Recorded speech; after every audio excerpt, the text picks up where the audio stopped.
중국의 향후 개혁 방향과 심도를 가늠하게 될 18기 중국 공산당 중앙위원회 제3차 전체 회의가 오늘 막을 올립니다. 시진핑 체제 10년의 청사진이 제시될 것으로 기대를 모으는 가운데 기득권층의 반발을 어떻게 극복할지도 관심입니다. 베이징 서봉국 특파원입니다.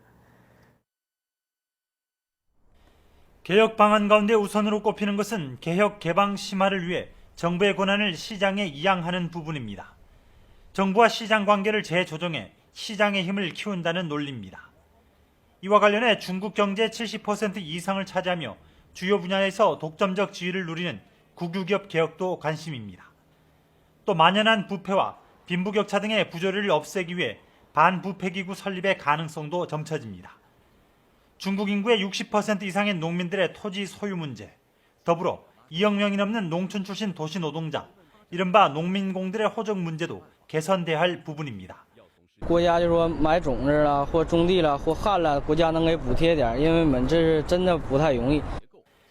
출범 이후 줄곧 민생정부의 기치를 내건 시진핑이 주택 문제 해결 등 사회제도 개혁을 위해 얼마나 실효성 있는 대책을 제시할 것인지도 주목됩니다.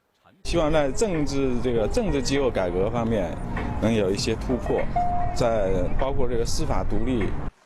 하지만 부정적인 시각도 적지 않습니다. 시진핑 체제가 지속적으로 부패 척결과 개혁 개방을 추진하면서 보수와 개혁파 간 노선 갈등이 첨예화하고 있기 때문입니다.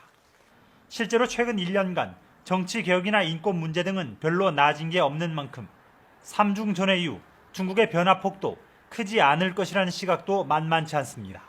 But at the moment, the leadership seems to be eager to maintain a certain political balance, appeasing the left and the right in turn. 지난해 11월 1차 전체 회의 1중 전에서는 시진핑 체제가 출범했고 올 2월 2중 전에서는 국가주석과 총리 등 주요 직책 인사가 이루어졌습니다. 중국에는 관료, 국유기업 등 적지 않은 기득권 세력이 있습니다. 시진핑 체제의 개혁이 이들의 저항을 뚫고 얼마나 나아갈지 관심입니다. 베이징에서 YTN 서봉국입니다.